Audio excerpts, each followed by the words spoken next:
जय हिंद। नमस्कार साथियों, आप सभी लोगों का मोस्ट वेलकम है आज के इस नए क्लास में। साथियों, आज के इस क्लास में हम सभी लोग जो है पढ़ने वाले हैं एसएससी जीडी एग्जाम 2026 के लिए मोस्ट इम्पोर्टेंट प्रीवियस ईयर के क्वेश्चन को, जो कि साथियों आपके एसएससी जीडी एग्जाम 2026 के लिए ये सभी क्वेश्चन काफ़ी इंपॉर्टेंट क्वेश्चन हैं। तो आप सभी लोग जो इस क्लास को बिल्कुल अच्छी तरीके से लास्ट तक देखिएगा और इस क्लास में दिए जाने वाले इन सभी क्वेश्चन को आप अच्छे से जरूर याद कर लीजिएगा, जिससे कि आप जो है अपने एग्जाम में सभी क्वेश्चन को आसानी तरीके से बना पाएंगे। तो चलिए साथियों, क्लास को स्टार्ट करते हैं। उनसे पहले यदि आप इस चैनल पे पहली बार जुड़ रहे हैं तो साथियों आप जो इस चैनल को सब्सक्राइब कर लीजिए और सब्सक्राइब करके आप ऑल नोटिफिकेशन को ऑल पे दबा लीजिएगा, जिससे कि जब भी कोई नई क्लास हो सबसे पहले क्लास का नोटिफिकेशन आपके पास जो है पहुंच सके। तो आप इस चैनल को सब्सक्राइब कर लीजिए, साथ ही साथ आप जो इस क्लास को भी साथियों लाइक जरूर कर लीजिएगा। तो चलिए क्लास को स्टार्ट करते हैं और देखिएगा साथियों क्वेश्चन क्या दिया गया है। साथियों क्वेश्चन है कि उत्पत्ति के आधार पर पर्वत कितने प्रकार के होते हैं। चलिए बताएंगे साथियों। ये सभी क्वेश्चन साथियों काफी इंपॉर्टेंट और सिलेक्टेड क्वेश्चन लिए गए हैं, जो क्वेश्चन साथियों आपके पेपर में पूछे जा रहे हैं। तो आप अच्छे से इन प्रश्न को याद कर लीजिएगा। 100% आपके एग्जाम में साथियों ये सभी क्वेश्चन देखने को मिलेंगे। और बताएंगे साथियों कि उत्पत्ति के आधार पर पर्वत कितने प्रकार के होते हैं। तो याद रखेंगे साथियों, उत्पत्ति के आधार पर जो है पर्वत 4 प्रकार के होते हैं। ऑप्शन यहाँ पे आप डी लगा रहे हैं तो सही जवाब है 4 प्रकार के। अगला क्वेश्चन देखेंगे साथियों। क्वेश्चन है कि 1857 के यहाँ पे विद्रोह का तत्कालिक कारण क्या था। चलिए बताएंगे साथियों कि 1857 के विद्रोह का तत्कालिक कारण क्या होगा। तो याद रखेंगे साथियों, यहाँ पे इस क्वेश्चन का सही जवाब क्या हो जाएंगे, तो नए कारतूस। ऑप्शन यहाँ पे आप लोग का 20 सही जवाब है, नए कारतूस होगा। आगे देखेंगे साथियों। क्वेश्चन है आपका कि सर्वाधिक तीव्र गति वाला चक्रवात है। चलिए बताएंगे साथियों कि सर्वाधिक तीव्र गति वाला चक्रवात क्या होगा। तो सर्वाधिक यहाँ पे तीव्र गति वाला चक्रवात कौन सा है। तो साथियों यहाँ पे इस क्वेश्चन का सही जवाब जो है ऑप्शन ए करेंगे। यहाँ पर ऑप्शन ए आप लोगों का सही जवाब है। अगला क्वेश्चन देखेंगे साथियों। क्वेश्चन है आपका संविधान के किस भाग में सहकारी समितियां का वर्णन है। चलिए बताएंगे साथियों। ये सभी क्वेश्चन साथियों काफी इंपॉर्टेंट और VVS सेलेक्टेड क्वेश्चन है, जो कि साथियों आपके पेपर में भी पूछे जा रहे हैं। तो आप अच्छे से इन प्रश्न को जरूर याद कर लेंगे। और बताएंगे साथियों कि संविधान के किस भाग में सहकारी समितियां का वर्णन है। तो याद रखिएगा साथियों, भाग 9 में है। ऑप्शन यहाँ पे आपका 20 सही जवाब है, भाग 9 में होगा। आगे देखेंगे साथियों। क्वेश्चन है राष्ट्रीय राजमार्गों का चौराहा किस शहर को साथियों यहाँ पे कहा जाता है। बताएंगे साथियों कि राष्ट्रीय राजमार्गों का चौराहा जो है ये किस शहर को कहा जाता है। तो याद रखिएगा साथियों, कानपुर को कहते हैं। ऑप्शन यहाँ पे आप लोग का डी सही जवाब है, कानपुर को कहते हैं, याद रखिएगा। अगला क्वेश्चन देखेंगे साथियों। क्वेश्चन है आपका कि किस वेद में गोपत ब्राह्मण का जिक्र जो है साथियों मिलता है। चलिए बताएंगे साथियों कि किस वेद में गोपत ब्राह्मण का जो है जिक्र मिलता है। तो साथियों याद रखेंगे आप सभी लोग, अर्थरवेद में है। ऑप्शन सी यहाँ पे आपका सही जवाब है, अर्थरवेद में होगा। आगे देखेंगे साथियों। यहाँ पे क्वेश्चन है आप लोग का कि सर्वाधिक विशिष्ट ऊष्मा किसकी होती है। चलिए बताएंगे साथियों कि सर्वाधिक विशिष्ट ऊष्मा जो है ये किसकी होती है। तो याद रखिएगा साथियों, सर्वाधिक विशिष्ट ऊष्मा होती है आपके जल का। ऑप्शन ए सही जवाब है, जल का होता है, याद रखेंगे। आगे देखिएगा साथियों। यहाँ पे क्वेश्चन है आप लोग का कि पंचायत व्यवस्था किस संशोधन से लागू हुआ था। चलिए बताएंगे साथियों, तो पंचायत व्यवस्था जो ये कौन से संशोधन से लागू हुआ है। तो याद रखेंगे साथियों, पंचायत व्यवस्था जो ये 73वां संविधान संशोधन के तहत होता है लागू। ऑप्शन सी सही जवाब है, याद रखिएगा। अगला प्रश्न है साथियों कि बैरोमीटर का आविष्कारक जो है साथियों कौन है।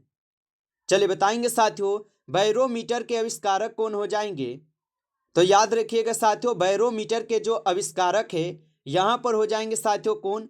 तो यहाँ पे आप सही जवाब जो है ऑप्शन यहाँ पे सी करेंगे साथियों, ई टोरसेली होगा। ऑप्शन सी यहाँ पे आपका सही जवाब है। आगे देखेंगे साथियों। क्वेश्चन है आपका कि सूर्य मंदिर जो है ये स्थित नहीं है। चलिए बताएंगे साथियों कि सूर्य मंदिर कहाँ स्थित नहीं है। तो सूर्य मंदिर जो साथियों तंजावुर में स्थित नहीं है। ऑप्शन यहाँ पे आप लोग का डी सही जवाब होगा, तंजावुर में। अगला प्रश्न देखेंगे साथियों, क्वेश्चन है कि जर्मन सिल्वर का यहाँ पे अव्यय घटक क्या है। चलिए बताएंगे साथियों कि जर्मन सिल्वर का अव्यय घटक यहाँ पे क्या होगा। तो साथियों याद रखिएगा, जर्मन सिल्वर का पूछा है तो यह हो जाएगा Cu+Zn+Ni। ऑप्शन यहाँ पे आप भी करेंगे सही जवाब, याद रखिएगा। अगला क्वेश्चन है साथियों यहाँ पे कि निम्न में से कौन सा यहाँ पे अकबर की उपाधि के नाम नहीं है। चलिए बताइए साथियों कि निम्न में से कौन यहाँ पे अकबर की उपाधि नाम नहीं है। तो साथियों आप बताएंगे शाह बुलंद इकबाल जो है ये अकबर का उपाधि नाम नहीं है। ऑप्शन यहाँ पे डी सही जवाब है, याद रखेंगे। अगला क्वेश्चन है साथियों यहाँ पे कि ग्रे बुक किन दो देशों की सरकारी दस्तावेज का नाम है। चलिए बताएंगे साथियों कि ग्रे बुक किन दो देशों की सरकारी दस्तावेज का नाम होगा। तो साथियों आप याद रखेंगे जापान और बेल्जियम का होगा। ऑप्शन ए सही जवाब है, जापान और बेल्जियम का होगा। आगे देखिएगा साथियों यहाँ पे क्वेश्चन है कि जबलपुर जो है ये किस नदी के किनारे स्थित है। चलिए साथियों लगाएंगे आंसर। और साथियों आप लाइक नहीं किए हैं तो आपसे छोटा सा रिक्वेस्ट है कि साथियों आप इस क्लास को एक बार ज़्यादा से ज़्यादा लाइक जरूर कर लेंगे। और नए जुड़े हैं चैनल पे तो आप इस चैनल को भी सब्सक्राइब कर लीजिए और सब्सक्राइब करके आप ऑल नोटिफिकेशन को भी ऑल पे दबा के जुड़ जाइएगा, जिससे कि जब भी कोई नई क्लास हो सबसे पहले क्लास का नोटिफिकेशन आपके पास जो है साथियों पहुँच सके। तो आप इस चैनल को सब्सक्राइब कर लीजिएगा। और साथियों यदि आपको PDF चाहिए रिवीजन के लिए तो आप कमेंट करके हमें जरूर बताइएगा। और बताएंगे साथियों कि जबलपुर किस नदी के किनारे स्थित है। तो याद रखेंगे साथियों जबलपुर हो जाएंगे नर्मदा नदी के किनारे स्थित। ऑप्शन सी यहाँ पे सही जवाब है, नर्मदा होगा। आगे देखिएगा साथियों क्वेश्चन है आपका कि एशिया विकास बैंक की स्थापना कब की गई थी। चलिए बताएंगे साथियों कि एशिया विकास बैंक की जो स्थापना है ये कब की गई थी। तो साथियों याद रखिएगा एशिया विकास बैंक की स्थापना की जाती है 1966 में। ऑप्शन यहाँ पे बी सही जवाब है, 1966 में की गई थी। आगे देखेंगे साथियों क्वेश्चन है कि सविनय अवज्ञा आंदोलन कब शुरू हुआ था। चलिए बताएंगे साथियों सविनय अवज्ञा आंदोलन कब शुरू होता है। तो सभी लोगों को याद होगा कि सविनय अवज्ञा आंदोलन 1920 में होता है। ऑप्शन ए यहाँ पे सही जवाब होगा। आगे देखिए साथियों यहाँ पे क्वेश्चन है निम्न में से किसे साथियों यहाँ पे हरा कसीम के रूप में जानते हैं। तो निम्न में से किसे यहाँ पे हरा कशिश के रूप में जानते हैं साथियों। तो आप बताएंगे फेरस सल्फेट को। ऑप्शन यहाँ पे बी सही जवाब है, फेरस सल्फेट को जानते हैं। आगे देखिएगा साथियों क्वेश्चन है कि पैगोडा सिक्का जो है ये किस धातु का बना हुआ था। चलिए बताएंगे साथियों कि पैगोडा सिक्का किस धातु का बना हुआ था। तो याद रखिएगा साथियों पैगोडा सिक्का जो है यह बने हुए थे आपके सोना के। ऑप्शन ए सही जवाब होगा, सोना के बने थे, याद रखेंगे।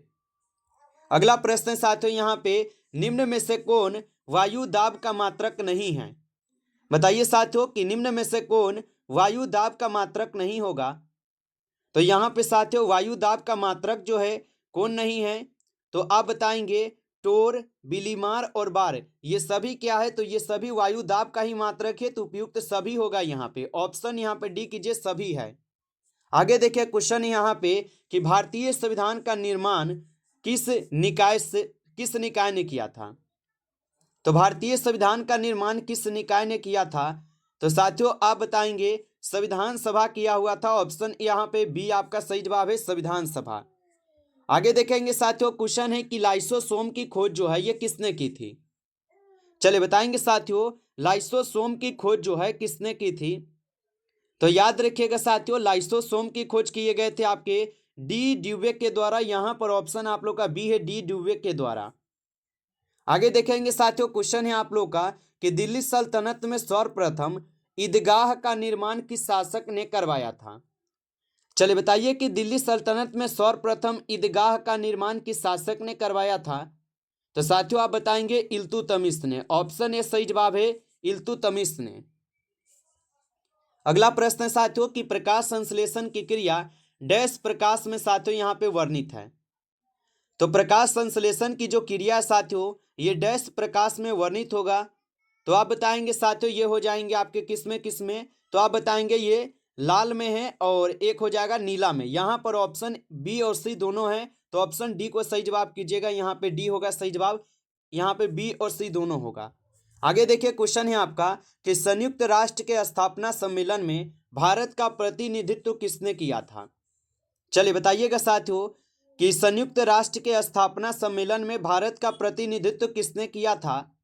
तो साथियों आप याद रखेंगे रामस्वामी मुदलियार किए हुए थे। ऑप्शन ए सही जवाब है, रामस्वामी मुदलियार किए थे, याद रखिएगा।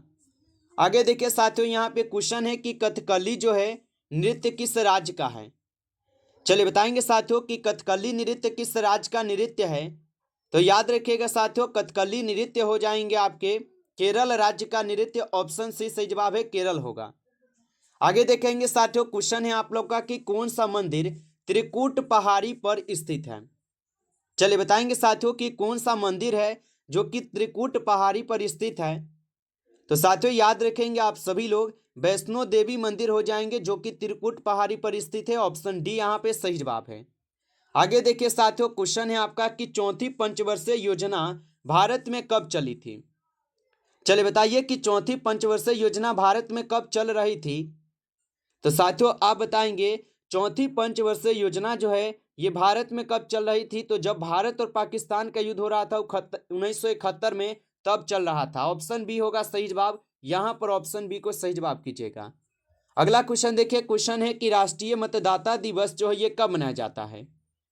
चलिए बताएंगे साथियों कि राष्ट्रीय मतदाता दिवस कब मनाया जाता है। तो राष्ट्रीय मतदाता दिवस मनाई जाती है 25 जनवरी को। ऑप्शन यहाँ पे डी सही जवाब है, 25 जनवरी को मनाई जाती है। आगे देखिए साथियों क्वेश्चन है आपका कि चिकित्सा में प्रथम नोबेल पुरस्कार विजेता जो साथियों कौन है। चलिए बताएंगे कि चिकित्सा में प्रथम नोबेल पुरस्कार विजेता कौन हो जाएंगे। तो चिकित्सा में प्रथम नोबेल पुरस्कार विजेता हो जाएंगे साथियों वान बेहरिंग। ऑप्शन यहाँ पे आप लोग का बी सही जवाब है, वान बेहरिंग होगा। आगे देखिएगा साथियों क्वेश्चन है आपका क्वेश्चन है कि कौन सा पर्यटक स्थल रॉयल बंगाल टाइगर के लिए प्रसिद्ध है। चलिए बताएंगे साथियों कि कौन सा पर्यटक स्थल रॉयल बंदरगाह टाइगर के लिए प्रसिद्ध होगा। तो साथियों यहाँ पे हो जाएगा कौन, तो सिमली पाल हो जाएंगे। ऑप्शन यहाँ पे डी आपका सही जवाब है, सिमली पाल होगा। आगे देखिएगा साथियों क्वेश्चन है आपका कि दक्षिण भारत पर सर्वप्रथम जो आक्रमण किस शासक ने किया था। तो दक्षिण भारत पर सर्वप्रथम आक्रमण किस शासक ने किया था। तो साथियों याद रखिएगा दक्षिण भारत पर सर्वप्रथम आक्रमण किए थे अलाउद्दीन खिलजी। ऑप्शन बी आपका सही जवाब है, अलाउद्दीन खिलजी किए थे। आगे देखिएगा साथियों क्वेश्चन है कि किस शासक ने एकता प्रणाली को बंद कर दिया था। चलिए बताएंगे साथियों कि किस शासक ने एकता प्रणाली को बंद कर दिया था। तो याद रखिएगा साथियों किस शासक ने एकता प्रणाली को बंद किया था। तो आप बताएंगे अलाउद्दीन खिलजी किए हुए थे। ऑप्शन ए यहाँ पे आपका सही जवाब है, अलाउद्दीन खिलजी। आगे देखिए साथियों क्वेश्चन है कि बॉम्बे क्रॉनिकल पत्रिका के संपादक कौन थे। बताइए कि बॉम्बे क्रॉनिकल पत्रिका के संपादक कौन थे। तो बॉम्बे क्रॉनिकल पत्रिका के जो संपादक थे साथियों ये फिरोज शाह मेहता थे। ऑप्शन यहाँ पे बी सही जवाब है, फिरोज शाह मेहता। आगे देखिए साथियों क्वेश्चन है कि तीनों गोलमेज सम्मेलन में किसने भाग नहीं लिया था। बताइए आप सभी लोग कि तीनों गोलमेज सम्मेलन में किसने भाग नहीं लिया था। तो याद रखिएगा साथियों टी.एन. शेषन जो है ये तीनों गोलमेज सम्मेलन में भाग नहीं लिए थे। ऑप्शन यहाँ पे आप लोग का बी जो है सही जवाब है। आगे देखेंगे साथियों क्वेश्चन है कि सल्तनत काल में सबसे बड़ा शासनकाल किस राजवंश का था। चलिए बताएंगे साथियों कि सल्तनत काल में सबसे बड़ा शासनकाल किस राजवंश का था। तो साथियों आप बताएंगे तुगलक वंश का शासनकाल सबसे बड़ा शासनकाल था। ऑप्शन ए सही जवाब है। नमस्कार साथियों, इस क्लास में टॉप 35 क्वेश्चन थे जो कि काफ़ी इंपॉर्टेंट और सिलेक्टेड क्वेश्चन थे। ये सभी क्वेश्चन साथियों यदि आपको क्लास अच्छा लगा हो तो आप जो इस क्लास को साथियों एक बार ज़्यादा से ज़्यादा लाइक कर लीजिएगा। चैनल पे पहली बार जुड़ रहे हैं तो आप इस चैनल को सब्सक्राइब कर लीजिए। सब्सक्राइब करके आप ऑल नोटिफिकेशन को भी ऑल पे दबा के जुड़ जाइएगा, जिससे कि जब भी कोई नई क्लास हो सबसे पहले क्लास का नोटिफिकेशन आपके पास जो है पहुंच सके। तो आप इस चैनल को साथियों सब्सक्राइब जरूर कर लीजिएगा। और यदि आपको पीडीएफ चाहिए तो साथियों आप कमेंट करके हमें जरूर बताइएगा। चलिए फिर मिलते हैं आपसे नेक्स्ट टॉपिक के साथ नेक्स्ट क्लास में। तब तक के लिए जय हिंद, जय भारत।